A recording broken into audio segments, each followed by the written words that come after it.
After I refused to pay for my sister's $50,000 wedding, she invited me to a casual dinner. 3 lawyers were waiting with a fake contract. She said, "Sign this, or I'll ruin you." Then I said, "Meet my wife."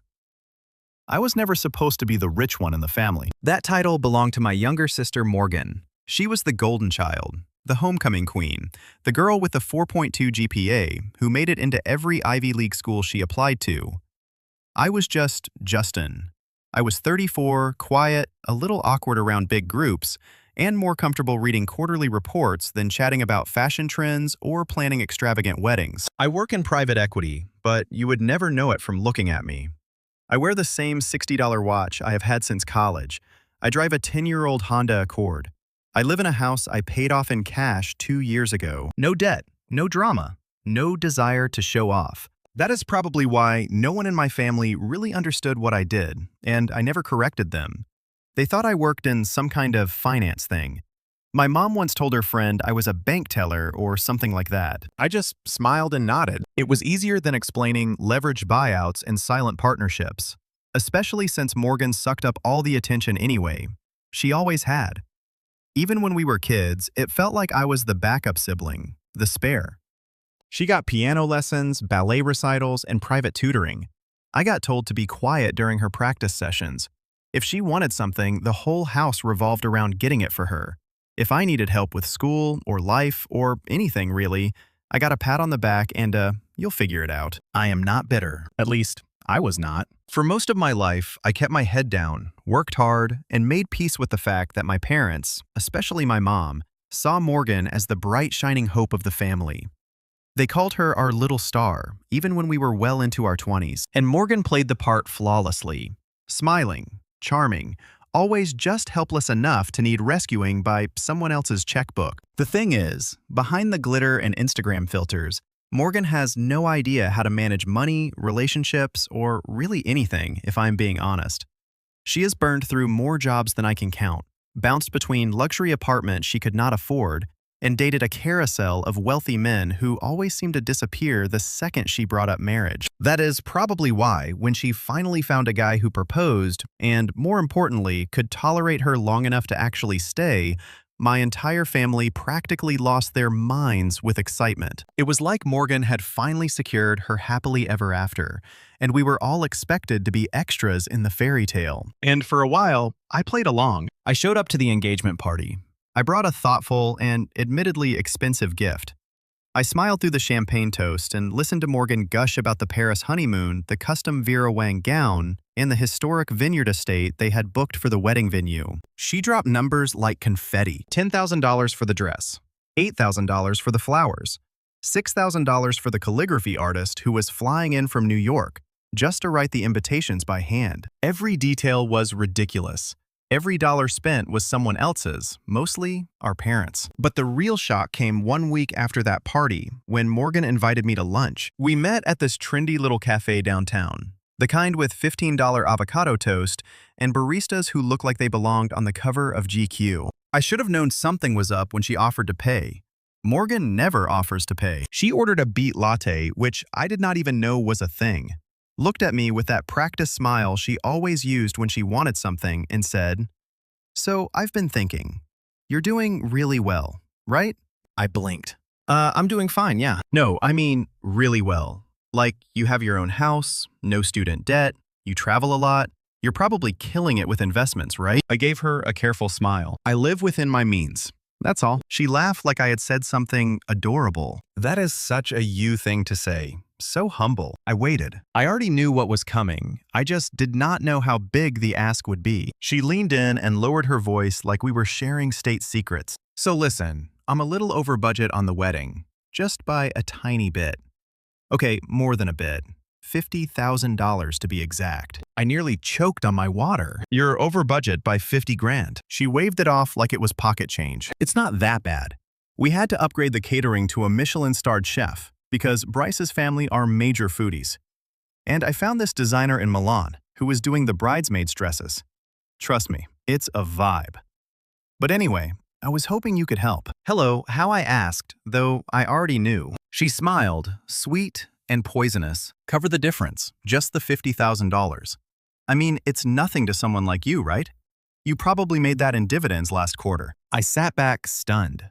You're asking me to give you $50,000. Not give, she corrected quickly. Just pay for the wedding. It's a one-time thing. You would be making sure your only sister has the day of her dreams. And honestly, it would mean so much to Mom and Dad. They are kind of maxed out, but we all know you're the one who's doing the best. I stared at her. This was not just a bad ask. It was an entitled one. There was no gratitude in her voice, no acknowledgement of how massive that number was. She genuinely thought I would just hand it over, like I was an ATM. I took a breath. Morgan, I love you, but I'm not funding a $50,000 wedding. That's not happening. Her smile faltered just for a second. Then the performance kicked back in. Wow, okay. I guess I'll just tell Bryce we have to cancel the signature cocktails and cut the live jazz band. Thanks for nothing. I didn't say I wouldn't help at all, I offered, carefully. But 50 grand? Come on, that's not reasonable. She stood up just like that. She did not even finish her latte. Fine, forget it. I'll figure it out myself. Just remember this when the time comes. And with that cryptic line, she walked out. I wish I could say I forgot about it, that I chalked it up to Morgan being Morgan. But something about the way she said it, that weird emphasis on the time, gnawed at me. It was a threat disguised as drama. And in my family, drama has a way of turning nuclear. 2 weeks later, I got a text from her. Dinner at my place. Just us. Super chill. Let's clear the air. Smiling face with smiling eyes. I knew I should not go. I went anyway. And the moment I stepped into her apartment, I knew I had made a mistake. Because it was not just us. 3 men in suits were already seated at the table, each with a stack of paperwork. Morgan walked out of the kitchen holding a glass of wine, wearing that same sweet smile she always used when she was about to light someone's world on fire. She raised her glass and said, "Welcome, Justin. Let's talk options." And that was the beginning of the end. I stood there in the doorway, not moving. Something about the scene felt off. Very off. 3 men in tailored suits. Documents spread out like a contract negotiation. Morgan smiling like she was hosting a garden party. My gut tightened. This was not a super chill dinner. This was a setup. And I was the only one who had not received the memo. "You all right?" Justin Morgan asked sweetly, motioning to the seat across from the lawyers. "You look like you've seen a ghost." "Didn't realize dinner now included legal counsel," I said, not sitting down. She laughed. "Oh, don't be dramatic. It's just a little paperwork. Go on, sit." "You want red or white?" "I'll take answers," I said flatly. My voice was low. That made her smile freeze for half a second. Just a flicker. But I caught it. The tallest of the 3 men stood and extended a hand. "Mr. Collins, my name is Frederick Kane. I represent your sister and her fiancé in a matter of financial arbitration. Please, if you'll join us, I can walk you through the situation." "No need," I said. "My sister already walked me through it at lunch." "She wants money." I said, "No. End of story." Frederick did not flinch. "Respectfully, I believe you'll want to see the documents." "And why would that be?" I asked, folding my arms. Morgan let out a little sigh and took a sip of her wine. "Because you made a promise, Justin." "What promise?" She turned to the lawyer and gestured. "Show him the agreement." Frederick opened a folder and slid a few sheets toward me. I stepped forward cautiously and glanced down. The heading read, "Binding Pledge of Familial Contribution." It was formatted like a contract, complete with my name, address, and a digital signature I had never seen before. I narrowed my eyes. "What is this?" Morgan's voice was syrupy sweet. "It's the email you sent Mom 2 months ago saying you'd help out with my wedding however you could. I had it printed, and we added some formatting for clarity. It's been notarized." My jaw clenched. "You printed my email and turned it into a fake contract." "Not fake," she snapped, suddenly dropping the cutesy act. "Legally persuasive, and if you don't agree to honor it, we can escalate." I shook my head in disbelief. "Are you serious right now?" Frederick stepped in again. "Mr. Collins, we're not here to be adversarial. Our intention is to reach an amicable solution.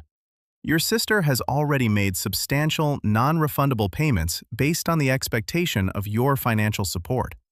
She's asking for follow-through." "She's asking for extortion," I snapped.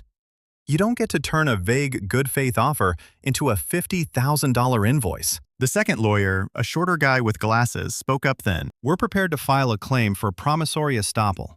That includes potential damages and losses if she is forced to downsize or cancel. I stared at Morgan. You're threatening a lawsuit over a wedding. She gave me a pitying look. You left me no choice, Justin. This is my one special day. I'm not asking you to buy me a house or anything crazy. I just need your help, and you're acting like I'm a criminal. No, you're acting like one. I said, my voice low and tight. You forged a contract and hired a legal team to trap me. There was a pause. Then Morgan shrugged, turning to the lawyers with a little grin. He always did like playing the victim. That was the moment something in me shifted. I do not know what exactly. Maybe it was the sheer gall of being ambushed like this. Maybe it was seeing the familiar smugness on her face, the same look she wore as a kid whenever she got away with something. Whatever it was, the anger was not loud. It was quiet, controlled, cold. I picked up the fake contract, skimmed it again, then looked directly at Frederick. So let me get this straight. Your case hinges on a casual email that said I'd help out. Yes. With no specific amount listed, no terms, no timeline. Correct. And you believe that would hold up in court? He did not answer, but the smirk on Morgan's face said everything. I'm not signing anything, I said, calmly placing the papers back down. And if you send me anything else like this, I'll file a harassment claim. Morgan's smile returned, but this time, it was icy. I figured you'd say that, which is why I brought backup. She turned toward the hallway and called out, Mom, you can come in now. I blinked. Wait, what? Footsteps. Then our mother stepped into the room, arms crossed, expression tight. Not angry, not sad, just disappointed. The kind of look that still hits you like a punch, even when you are a grown man. Justin, she said quietly, this isn't how we raised you. My mouth opened, but nothing came out. You promised to support your sister, she went on. We all did. Your father and I have put everything we could into this wedding. Maxed out credit cards, pulled from our retirement fund. And Morgan's done everything she can to make this day beautiful. Now you're trying to back out over money? I didn't promise 50 grand, I said, trying to stay calm. That was never the deal. Mom shook her head slowly. You make more than your father and I combined. This isn't going to ruin you. It's not about that I snapped. It's the principle. You don't ambush family with lawyers over an imaginary promise. Morgan sighed dramatically. This is why I didn't want to involve him. He always makes things so difficult. I make things difficult. I laughed bitter. You faked a contract, weaponized an email, and now you're trying to shame me with Mom in the room, like we're back in high school. The third lawyer, who had been silent until now, finally spoke. Mr. Collins, if I may. You may not, I said, my voice sharper than I intended. This isn't a legal matter, it's a family one. Or at least it used to be. Mom stepped forward, placing a hand on my arm. Please, Justin, just sign it.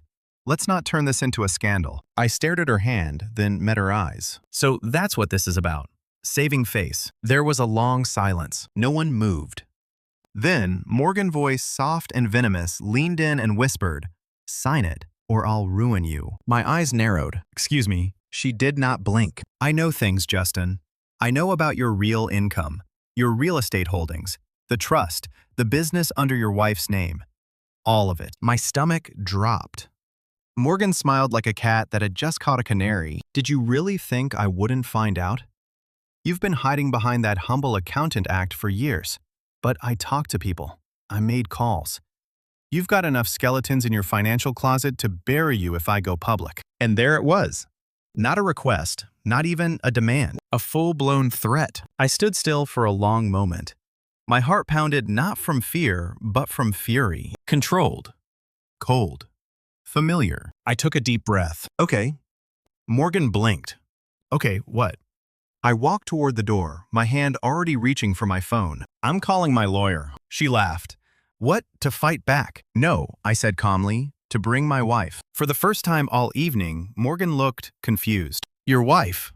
I opened the door. She'll explain everything. And just as I stepped into the hallway, a soft voice behind me said, actually, I'm already here. Morgan turned around and her jaw dropped, because standing behind her, holding her own folder of documents and wearing a blazer that screamed federal-level authority, was the woman I married in secret 2 years ago. She gave Morgan a nod and said, let's talk options. And just like that, everything changed. Have you ever watched someone's world tilt in real time? Like a painting slowly starting to slide off the wall, except they cannot stop it, and they realize too late that what is crashing is not the painting, but the wall itself. That was Morgan. Her smirk disappeared so fast it looked like it had been yanked off her face with a hook. She took one step back, wine glass still clutched in her hand, blinking like she was not sure if she was awake. My wife stepped into the room, calm as a surgeon before a procedure. Her name is Vanessa, and I will say this. She does not raise her voice. She does not gloat. She does not threaten. She documents, and she prepares. We had met 6 years ago when she was doing forensic accounting for a firm that audited one of the companies I had quietly invested in. One conversation turned into two. Two turned into coffee. Coffee turned into a bond that was not based on grand gestures or fireworks. It was built on mutual respect and private trust. Vanessa is sharp, meticulous, and maybe the only person who fully understands what I do. When we got married at a courthouse 2 years ago, we did not tell my family. It was not secrecy, it was strategy. I knew how my family operated, Morgan especially. The less they knew, the less they could use. Vanessa agreed. Now she was standing in front of Morgan looking perfectly composed, as if this whole ambush had been on our calendar, not theirs. "Vanessa," my mom whispered, eyes wide, "you're married." To Justin, she said, nodding once. "For 2 years." Mom's hand shot to her chest, like she had just witnessed a crime. 2 years. You never told us. I finally stepped back into the room, letting the door swing shut behind me. And based on today, you think we should have. Morgan's mouth opened, then closed. Then she turned sharply toward the lawyers. What is she doing here? Vanessa ignored her and addressed the 3 men directly. Which one of you prepared this document? Frederick, the lead, cleared his throat. That would be me. Good, Vanessa said, flipping open her folder.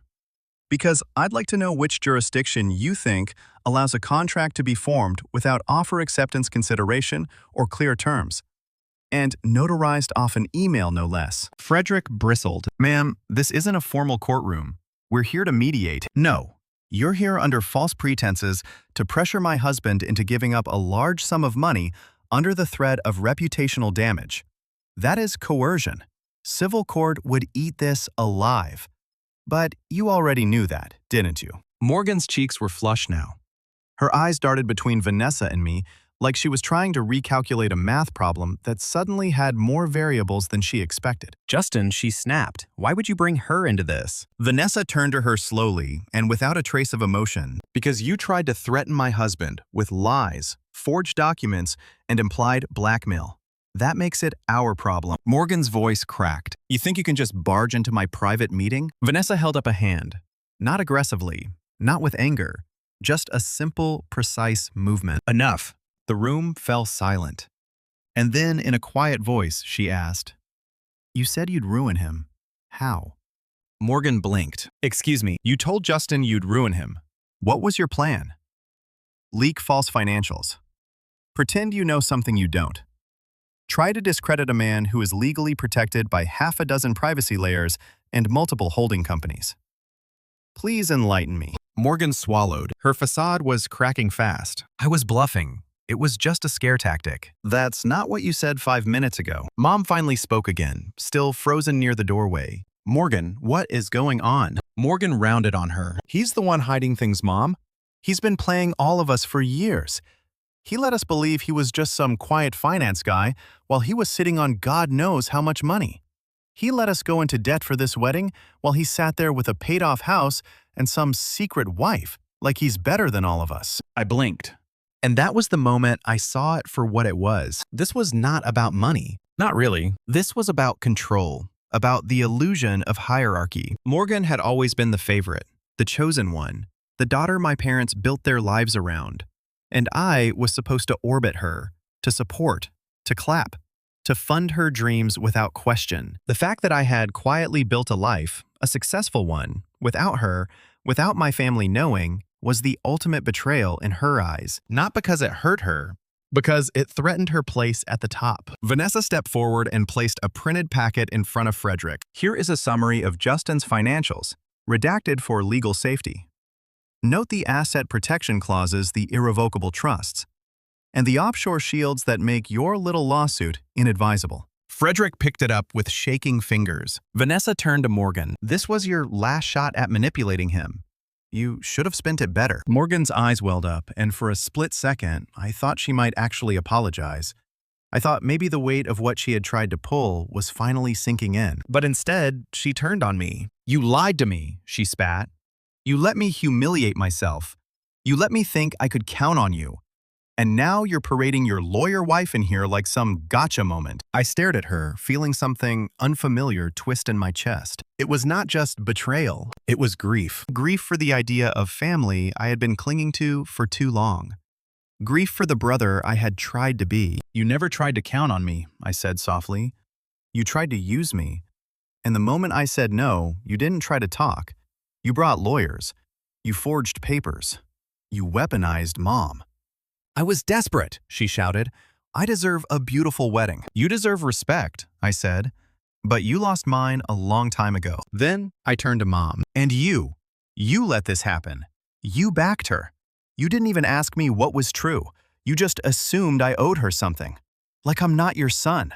Like I'm just a resource. Mom looked like she wanted to argue, but nothing came out. Maybe she finally realized that something had shifted. That the dynamic, the unspoken rule of Morgan first, was not just breaking, it had broken. I stepped back toward the door and took Vanessa's hand. We're leaving. Morgan screamed behind me. Actually screamed. You're going to regret this, Justin. I swear to God you'll regret this. Vanessa paused just long enough to glance over her shoulder and say, you should stop making threats. We record everything. And then we walked out. But it was not over, because the next day, Morgan doubled down. That night, I did not sleep. Vanessa and I sat at the kitchen table going through everything. We were not worried legally. We were covered 6 ways from Sunday. But emotionally, I was wrecked. Not in the loud, sobbing way. In the silent, hollow way that sneaks up on you when you realize a part of your life has been rotten for years and you just did not want to admit it. Then, around 10 a.m. the next morning, my phone started buzzing. First, a call from my aunt, then a cousin, then an old friend I had not heard from in months. Vanessa checked her phone and went still. She posted something. My stomach turned. Sure enough, Morgan had taken to Facebook, then Instagram, then LinkedIn of all places. She wrote a carefully worded post about being emotionally devastated because her own brother had withdrawn his financial support days before the wedding. She painted herself as the victim of greed. She implied I had made a cruel promise and backed out at the last second. She never named me, but she did not have to. The implication was clear. The narrative was set. And the comments, let's just say people love a martyr. Within an hour, I had messages flooding in, some accusing, some pleading, some just confused. But the worst part, Mom commented on the post, a simple heart emoji and, you don't deserve this. We love you. That was it. No defense, no context, just a public stamp of approval on Morgan's smear campaign. And right then, something inside me snapped. No more protecting them. No more playing nice. I was done. Vanessa looked at me from across the table and said, ready? I nodded once. Let's show them who they're dealing with. I did not speak to anyone in my family for 3 days. Not because I was sulking, not because I wanted to punish them. I just did not know what I would say if I did. Every time I picked up my phone and scrolled through the dozens, then hundreds of messages, my chest tightened like a vice. Friends, old classmates, distant cousins, a neighbor I had not spoken to in 2 years. All of them suddenly felt the need to weigh in. Some asked for my side of the story, though most did not. They just assumed the worst. Because when a woman cries on social media and says her brother betrayed her days before her wedding, nobody thinks twice. They pick up their digital pitchforks and start swinging. I was not prepared for how lonely that felt. I thought I was. I have always been a little removed from my family. Not cold, just distant. I am not the type to call every Sunday or send thinking of you texts. But I was there when it counted. I helped my parents with their taxes. I co-signed Morgan's car loan years ago. I paid off a small mortgage my uncle had anonymously. I never asked for credit. I just did it. And none of it mattered. Not after Morgan's post, that carefully worded, manipulative little essay about how she had been emotionally blindsided and financially abandoned by her only sibling. She never once mentioned the forged contract or the lawyers or the threat. She just played it like a Hallmark movie gone wrong. The wrong bride, the evil brother, the heartbreak of a family torn apart by greed. And the worst part, my parents stood by it. Not one call from Dad. Mom posted another photo of Morgan 2 days later, captioned, "My beautiful girl deserves the world. We've got your back." And I just sat there in my kitchen scrolling, not feeling angry anymore, just numb. I did not eat much that week. Vanessa tried gently to get me to talk. She did not push. She just made tea, left notes, and sat with me in the quiet. But I could feel it. This low hum of something building inside me. Not rage. Not yet. Just this cold, heavy ache in my chest that kept whispering, "You are not part of this family anymore. Not really. And maybe you never were." Day 4, I went for a drive. Not anywhere in particular. I just got in the car and went. I think I ended up somewhere near the old baseball field where Morgan and I used to ride our bikes when we were kids. The place where we built mud castles in the rain and threw crab apples at the fence when we were bored. And I sat there staring at the empty grass and wondered, when did she change? Or maybe, did I ever know her at all? I thought about the way she used to cry when she got caught cheating at board games. How she would always make up these elaborate excuses, claiming she did not mean to move 2 spaces instead of 1, and then pout until someone let her win anyway. And Mom always did. "It's just a game, Justin," she would say. "Let your sister feel special." I was 8 years old the first time I realized that in our house, Morgan did not need to follow the rules. She just needed to cry. And I did not cry. I never did. That was when the rules changed. When I got home that evening, Vanessa was in the office printing something. She did not say much. She just handed me a manila folder and kissed my cheek. "Look through it when you're ready." I sat at the dining table for a long time, the folder unopened, just listening to the distant hum of the printer still working. Eventually, I flipped it open. It was not revenge. Not yet. It was protection, legal documentation, asset shielding, additional privacy locks on our financials, a new will, updated beneficiary lists, a shell company structure that would make it almost impossible for anyone to find out what we owned or how we owned it. Vanessa did not just love me. She defended me, silently, efficiently. While I was unraveling, she had been building a wall around our life, a quiet fortress. That night, I finally broke the silence. Over dinner, some kind of pasta she made, which I barely tasted, I spoke. "I don't think I ever really had a sister." Vanessa did not say anything. She always made me feel small, like I was useful but not seen. "You know." "I know," she said gently. I nodded. And my parents just let it happen, over and over. I looked at her then. "Do you think that's my fault? For not pushing back?" She reached across the table and took my hand. "You didn't fail them, Justin. They failed you." That was the first time I cried in years. Not loud, not messy. I just sat there, head bowed, tears running into my pasta, while Vanessa held my hand. The next day, I woke up with a different kind of ache. Not the empty grief of being discarded. Something else. Resolve. I got dressed, made coffee, and sat down at my desk. I opened my laptop and pulled up old files I had not touched in a while. Contact sheets, ownership breakdowns, market assets. The spreadsheet Vanessa and I called the Fire List, a running document of people, businesses, and situations that had ever crossed us unfairly. Most had been harmless. A bad partner. A shady vendor.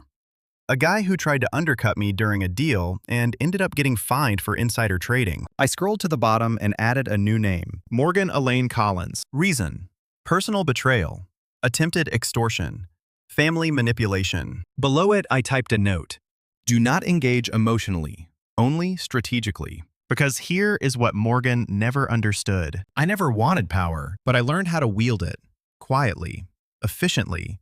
From the shadows, while she begged for spotlights and applause. She thought because I did not flaunt it, I did not have it. And now she was going to find out exactly what I had been building while she was trying on dresses and writing sob stories for Instagram. 2 nights later, I got an invitation in the mail. An actual printed envelope with gold trim and a fake wax seal. Morgan's wedding invitation. The name was addressed to Mr. Justin Collins and guest financial contributor and brother of the bride. That was not a joke. That was actually on the envelope. I stared at it for a long time. Vanessa walked up behind me, read it over my shoulder, and whispered, "Wow, she's bold." I laughed, not because it was funny, but because it was so insane I could not do anything else. She's still pretending I'm paying for it, I muttered. Yep. And she's inviting me like this is all normal. Yep. I held the card up, stared at the words, then dropped it into the trash. Vanessa did not say anything. We both knew that was not an invitation. It was a declaration.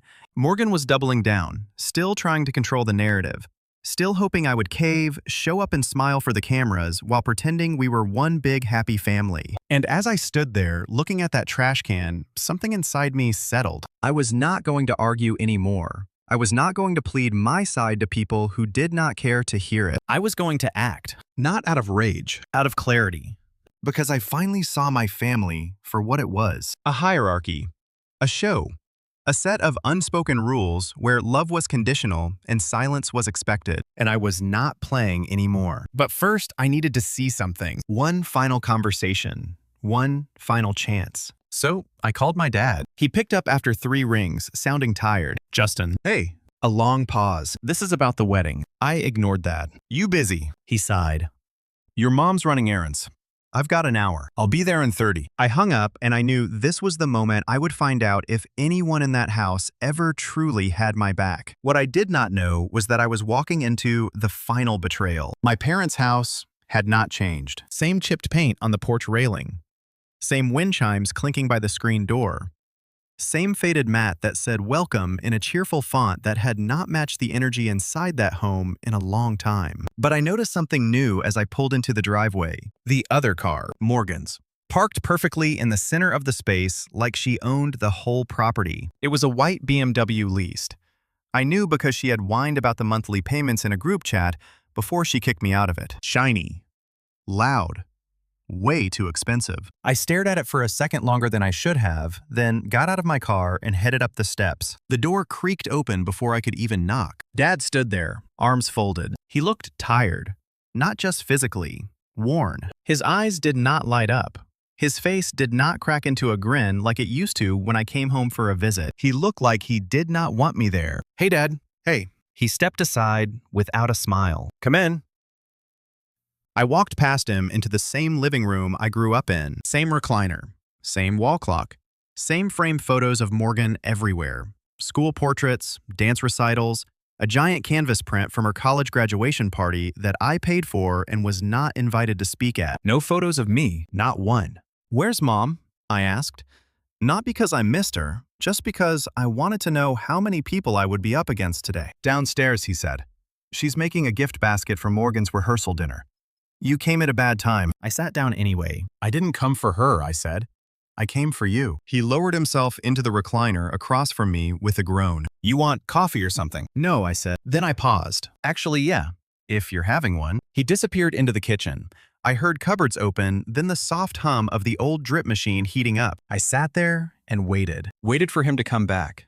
Waited for the words I did not even know how to start. When he returned with 2 mugs, he passed one to me and sat back in the recliner. No small talk, just silence. I hated how awkward it was. So I dove in. I need to ask you something, Dad. He looked at me over the rim of his mug. If the roles were reversed, I said, if Morgan was the one who got ambushed, threatened, manipulated into signing a fake contract, what would you have done? He did not answer. So I kept going. Would you have told her to suck it up? To stop being difficult, or would you have burned the whole house down for her? Still nothing. I want to know why. That's it. Why you stood by her. Why you let Mom go along with that post. Why you haven't called me once since it all blew up. After everything I've done for this family, after all the things I never asked credit for. He set the mug down on the side table and leaned forward. Because you don't need us, he said. That stunned me. What? You don't need us, he repeated. Eyes tired, but steady. You never have. You've always been fine on your own. Got yourself through college, figured out your career, built your own life. Never asked for help. Never complained. You just went your own way. I stared at him. He sighed. Morgan needs us. Always has. She's not built like you, Justin. She's fragile, emotional.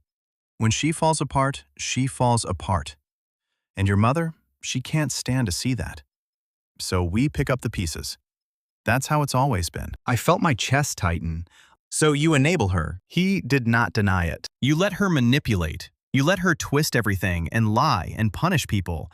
And you excuse it because she cries when she doesn't get what she wants. His voice hardened. You think parenting is black and white. You think it's just picking sides. I stood. No, I think parenting is doing what's right even when it's hard. Even when your favorite messes up. That made him wince. So I kept going. I didn't come here to beg for love. I came here to say, his eyes snapped up. What? I'm done, Dad. With all of it. The family events, the fake holidays, the dinners where no one asks how I'm doing unless it's about taxes or wiring money. I'm out. He opened his mouth, but I raised a hand. I'm not angry. I'm just free. I see it now. I've been auditioning for approval that was never mine to earn. And I don't need it anymore. He looked like he wanted to argue, but he did not. He just sat back and let me walk out. That was the day I stopped pleading. It was not dramatic. I did not slam any doors. I did not scream, cry, or demand apologies. I just left. And I started to live. Really live. No more forced calls. No more birthday parties where Morgan made a speech and I handed her the check after. No more being the ghost in the background of someone else's movie.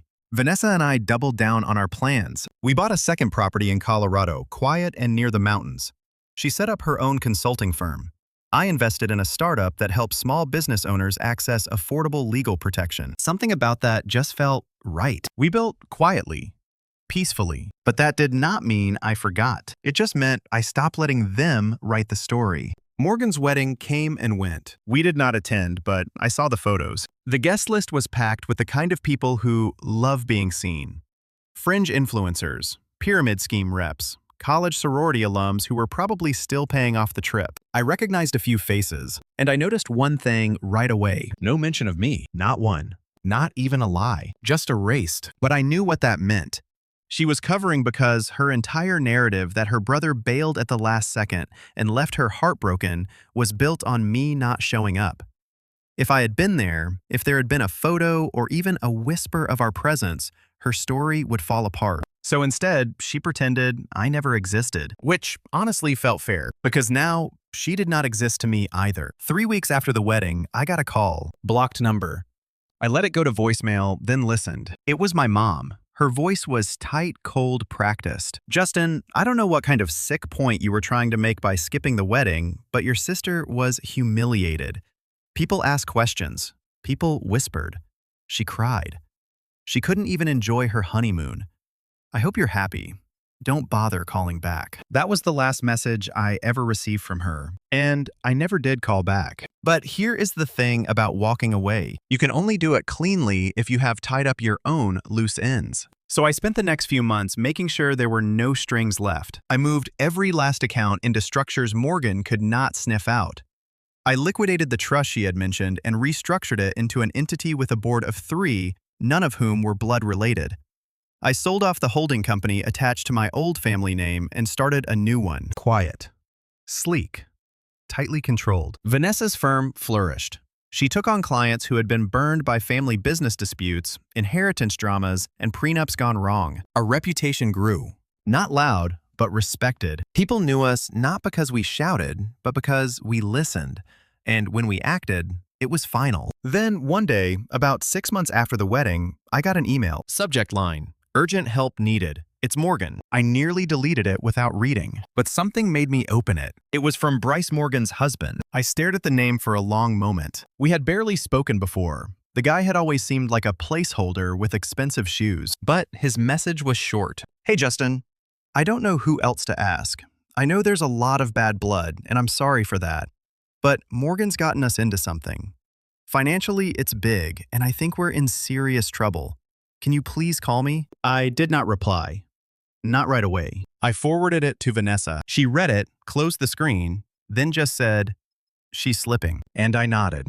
Not because I was happy, because I knew that was the beginning of the unraveling. And this time, I would not be the one to catch her. I did not reply to Bryce's email for 3 days. Not out of pettiness, not even to let him sweat. I just needed time to think. I needed to decide what kind of man I wanted to be. Because when someone betrays you publicly, deeply, and with every intention of making it hurt, it changes you.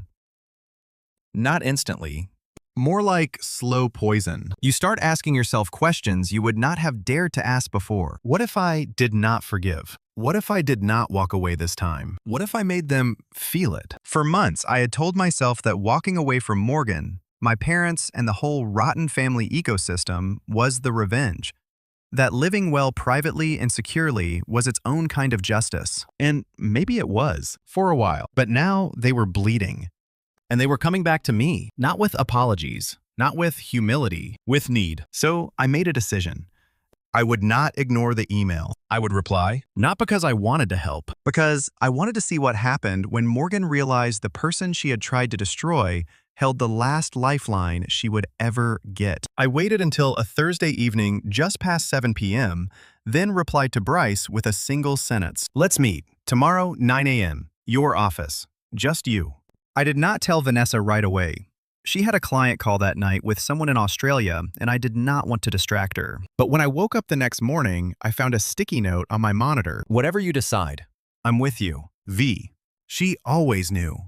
Bryce's office was in a high-rise downtown. Nothing fancy, just a mid-tier suite in a shared workspace hub. When I arrived, the receptionist looked startled when I said his name, like she was not used to people asking for him directly. He met me at the door himself, wearing the same panicked look I remembered from the few family functions we had both suffered through. Justin, he said, voice tight, trying too hard to sound casual. Thanks for coming. I did not shake his hand. I just followed him in. He had cleared the room. No assistants, no coffee, just a whiteboard with half-scrubbed numbers and a table with 2 chairs. I took the one closest to the door. He sat across from me, wringing his hands. I know this is weird, he started, and I'm sure you have every reason to hate us, her especially, but I really need your help, and I thought maybe you'd hear me out. I'm listening, I said. Cold, controlled. He took a breath, then started unraveling. Apparently, shortly after the wedding, Morgan had started a side business, some kind of wedding consultancy and influencer brand. She called it Elegance by Morgan, which honestly sounded like a candle line from a gas station, but whatever. The plan was simple. She would leverage the success of her own wedding, the one she pretended I paid for, to launch a luxury planning service targeting brides with 6-figure budgets. She hired a PR firm, bought followers, rented out a fake office for Instagram content, took on 3 clients, and made huge promises she could not keep. And then it got worse, because Morgan did not just overpromise. She took deposits, large ones. And when her vendor contacts flaked because she never paid them, and when deadlines passed and refunds were demanded, she did what Morgan always did. She blamed someone else. This time, Bryce. She told them I was handling the books, he said, his voice breaking a little. She CC'd me on emails with fake spreadsheets I'd never seen, used my name on invoices. I didn't even know until 2 of the clients sent me legal threats. I did not say anything. I just watched him squirm. She forged a business account in both our names, he continued. She listed me as a co-founder on the website. I didn't even know we had a website until last week. I leaned forward. And now? She's gone, he said quietly. I blinked. Gone. He nodded. Vanished. Her phone's off. She drained the joint account. About $62,000. My name's on the paperwork. I'm liable. He looked up at me, desperate now. I know you don't owe me anything, but you know how she works. You know what she's capable of. I need help. Please. I let the silence stretch. Then I said, you married her. He looked like I had punched him. I know he whispered. You had every opportunity to see who she was, I continued. You watched her lie to her clients, threaten her own brother, forge a contract, manipulate my mother, and you stayed. I thought she'd change. She never even pretended. I said. He went quiet. I leaned back in my chair. I'm not bailing you out. His face fell. But I'll give you something better. He blinked. I reached into my briefcase, pulled out a slim file, and slid it across the table. What's this? Her paper trail, I said. All of it. Every fake vendor account, every offshore account she dipped into. every identity she's used to file contracts. She left a mess behind when she tried to disappear. You just didn't know where to look. He opened it and started skimming, his eyes widening with every page. I have more, I added. Emails, IP logs, video evidence, a signed NDA she forced one of her assistants to sign, then posted screenshots of the same conversation to Instagram, violating the terms. Bryce stared at the papers like they were radioactive. You can take this to court, I said. Clear your name. Prove she committed fraud. You'll still take a hit. Your name is on too much, but you won't go to prison. His hands were shaking. Why are you doing this? He asked. And for the first time, I let myself smile, because I'm not like her. Then I stood. I don't want her life ruined. I just wanted honest. And with that, I walked out.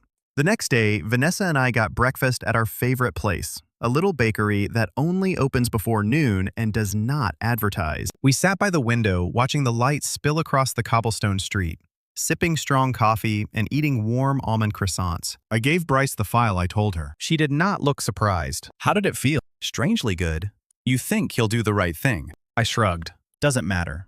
The right information is in the right hands now. If he buries it, that's on him. If he fights her well, I'm not finished helping yet. She smiled, brushing crumbs from my sleeve. So it begins. Not yet, I said. This is still the setup. She raised an eyebrow. And what's the play? I leaned in. She stole 60 grand from 3 clients. That's traceable. I gave Bryce enough to cover himself, but not enough to chase her. Not yet. You're baiting her, she said. She needs money, I said. She's arrogant, desperate, and out of options. Eventually, she'll come back for more. Vanessa tapped her mug thoughtfully. So you're just waiting. I nodded. When she resurfaces, she'll try to tap an old well. She always does. That's when I'll know where she is. And once I do, I did not finish the sentence. I did not need to. Vanessa just reached across the table and touched my hand. And in that moment, I knew. This time, when Morgan came knocking, I would not just be ready. I would be waiting. With receipt, with leverage, and with the kind of quiet power she never saw coming. It took 4 months. 4 months of silence. Of waiting. Of pretending to move on, while I knew, deep in my gut, that Morgan was not gone. People like her do not disappear. They retreat. They regroup. And when they come back, they do it with a mask, a story, and just enough fake vulnerability to make people forget how dangerous they really are. I did not need to chase her. I just needed to wait. And sure enough, one evening in late April, while Vanessa and I were cooking dinner in our new place in Colorado, her phone buzzed. She looked at the screen, arched an eyebrow, and handed it to me. Blocked number. No caller ID. But the voicemail was unmistakably her. Hey, I know I'm probably the last person you want to hear from. I'm in a weird place right now, and I'm trying to fix things. I know we left things messy, but I think we should talk. You're still my brother, and I miss you. I hope you're okay. Call me back, please. Vanessa muted the speaker. She's fishing. She's broke, I said calmly, stirring the pasta. She ran out of bridges to burn. We did not reply. Not yet. But that night, I sat at my desk and pulled up a file I had not touched in months. Morgan_P3.psw. Phase 3. I opened it, reviewed every line, and confirmed every contact was still valid. And when I finished, I sent one email, just one, to a friend named Layla. Layla works in compliance at a well-known event venue chain, the kind that caters to high-end weddings, galas, and fundraisers. We had helped her once when she got roped into a bad deal through her ex-fiancé. Vanessa cleared the legal side. I handled the financial cleanup. Layla owed us, and she pays her debts. The very next day, Morgan reappeared online. Subtle at first. A fresh Instagram post. A grainy sunset. A vague quote. Life is about rebuilding, not regretting. Then a new Facebook page. Morgan Collins Events. Logo in gold script. Luxury wedding planning with heart. No mention of elegance by Morgan. That name was dead. This was a rebrand. She even listed a new LLC in Wyoming. Private registry. No address. Clever, but not clever enough. Because within a week, her real identity started bleeding through. Client tags, hashtags, photos with her face, her voice in stories, her testimonials. All curated. All fake. But I did not stop her. Not yet. I let it grow. I watched as she built the illusion again. 3 new clients, 2 venue partnerships, a fake pop-up workshop where she charged $400 per ticket and posted the same photo from 3 angles to make it look full. All fluff, all mask, until she made her first mistake. She applied to host an exclusive bridal expo in a building owned by a holding company I partially controlled through 3 layers of legal insulation. The name on her application was Morgan Bright. New last name, no mention of the LLC's history, no mention of her scandal. Just a curated pitch deck full of Pinterest quotes and fake revenue claims. A flag went up immediately.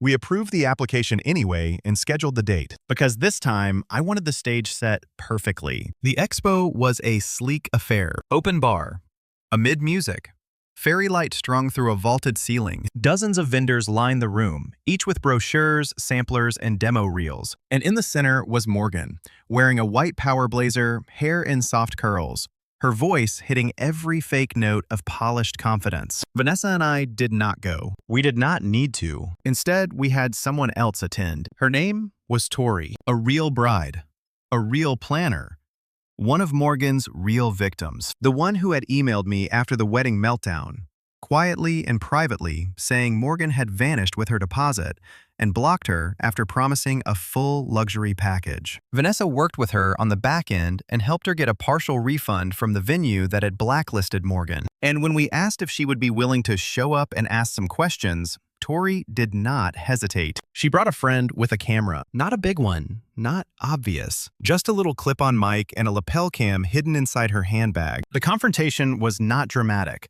It was quiet.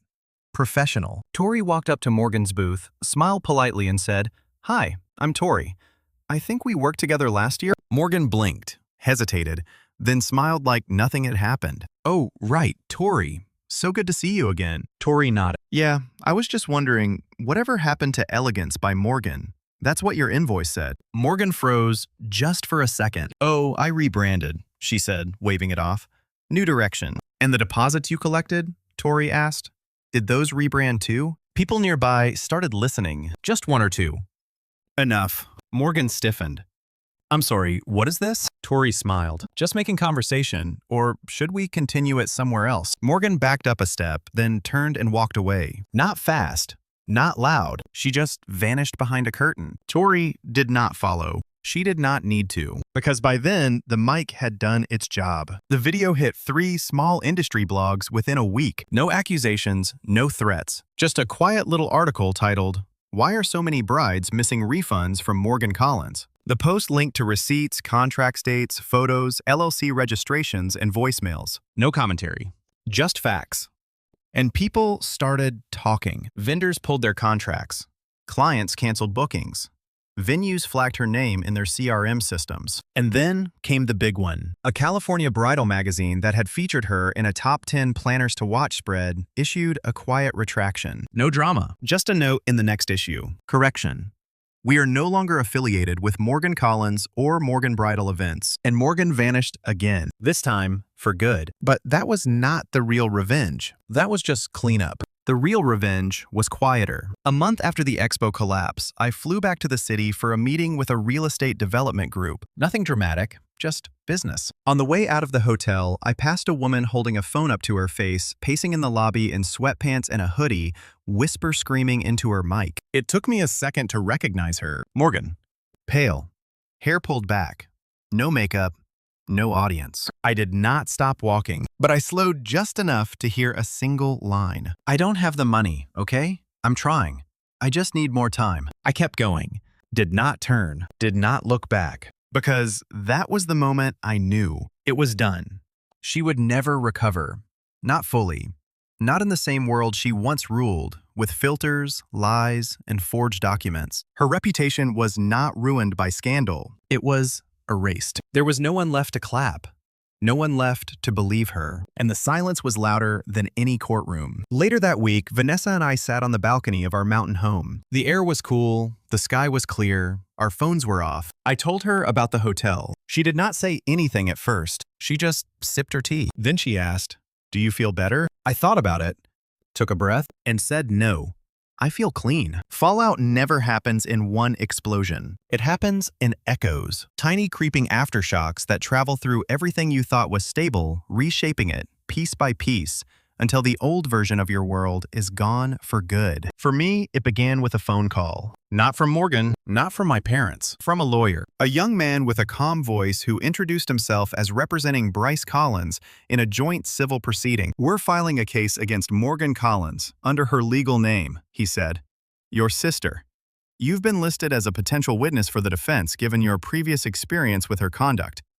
Would you be open to speaking with us?" I leaned back in my chair, staring out the window at the mountains. Vanessa was on the porch, reading something on her tablet. "Has she been served?" I asked. He hesitated. "She has.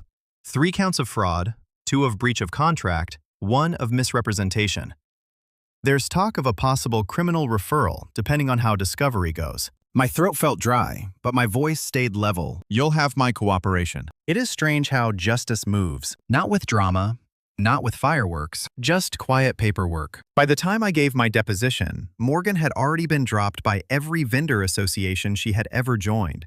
The so-called luxury planning scene is small, and reputation spreads faster than truth. Even the ones who once defended her, claiming it was all a misunderstanding, or that she had been through a lot lately, eventually went silent. Her clients were less forgiving. 2 filed small claim suits. 1 went public on social media, and that clip made its way to a consumer rights TikTok account with 2 million followers. It was brutal, not because it was cruel, because it was undeniable. Receipts, contracts, messages. Vanessa and I watched from our living room one night as it played. The creator ended the video with, "When you build your life on lies, the bill always comes due."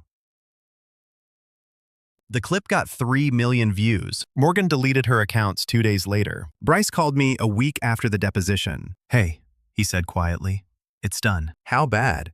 "She's settled," he said. "No criminal charges, but she's broke. She had to sell her car, her jewelry, everything. She's moving back with your parents.